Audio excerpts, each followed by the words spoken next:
Hi, viewers. Welcome to the Balance Series International with Pastor Yemisi Emmanuel Ife. In the last video I posted, I told us I'll be sharing with us tips that I've been privileged to learn from the Holy Spirit on how to live the balanced life.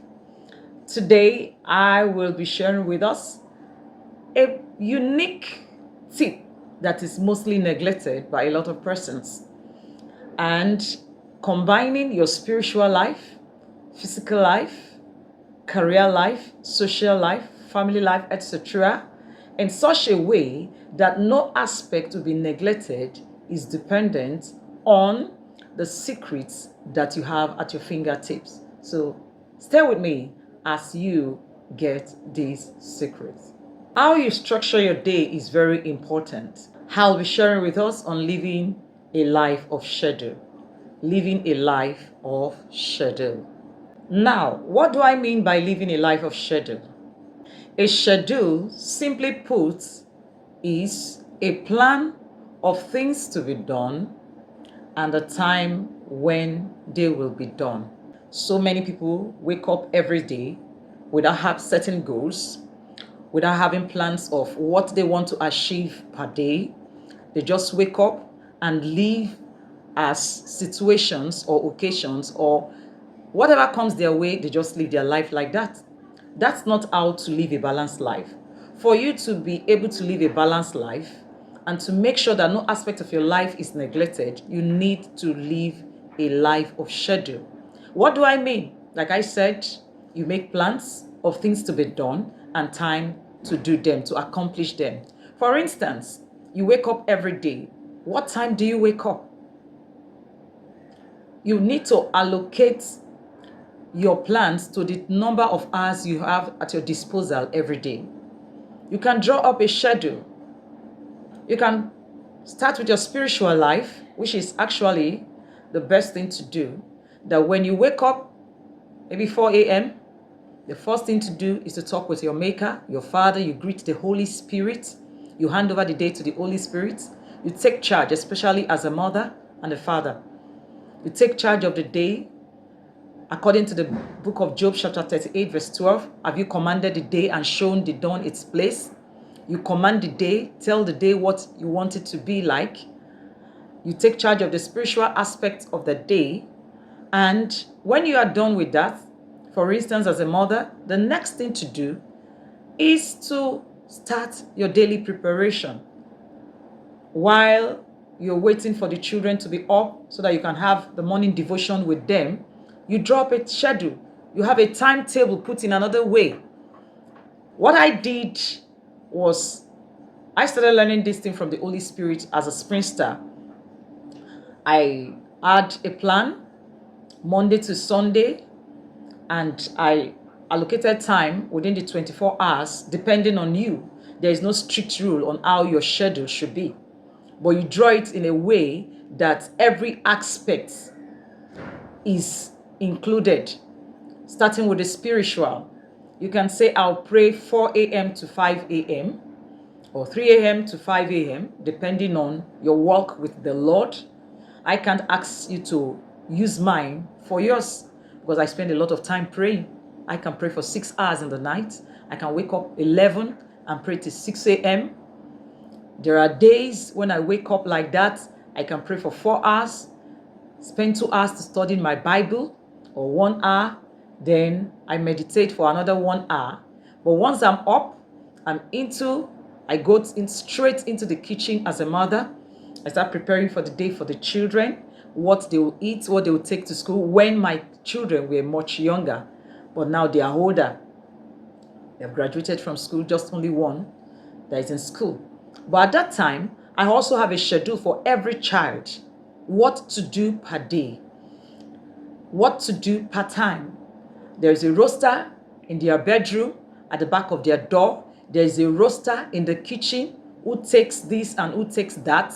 There's a roster in the sitting room of the different activities of the day, which includes every aspect of life. So doing that, no aspect will be neglected. As a young girl, I had so much time at my disposal to pray, to jog, exercise myself, to read my books. As a student, I had time for my spiritual life, my career life. When it's holiday time, what I do with my time. If I used to read for 5-6 hours in school, when I get home, maybe I will now be reading for like 2 hours. I have other time to do other things, to attend to other things. So living a balanced life is achievable if you understand the secret. The secret of having a schedule, drawing a timetable, putting something like a guide to help you. Like a lot of women that I have put through, they are testifying. Some women will say, I don't know I could wake up early. But immediately they draw up the schedule, not just in your heart, you have to pen it down. You write it, you draw it, and your children are growing up. They see you do that. They take that into their own. It helps you to accomplish a lot. It helps you to fulfill every aspect of life. Your social life is not neglected. Your spiritual life is not neglected. Your family life is not neglected. Your career is not neglected. Every aspect of your life will be covered. So living a life of schedule is very important. And how do I do that? The first thing to do is to have a plan. Have a goal. What's your goal? A lot of women don't have goals. I made up my mind that while I was nursing and raising them, I will not be involved in a lifestyle, a particular way of living. I want to raise my children. I want to be a balanced mother. I want to have balanced children. When people tell me now that your children are different, God gave you, there is no special child. Every child is special. When I say there is no special child, I'm trying to say that God did not make some better than the others. Somebody once said that every child is a plain sheet of paper given to you by God. You, as the parent, you have the pen to write what you want on that plain sheet of paper. And that starts with you. How is your life? The kind of life you live determines the kind of life your children will live. So for you to live a balanced life, you must live a life of schedule. Don't forget, once more, I said a schedule is a plan of things to be done and when they will be done. So you get a piece of paper. What do you want to achieve today? Then you draw up a schedule.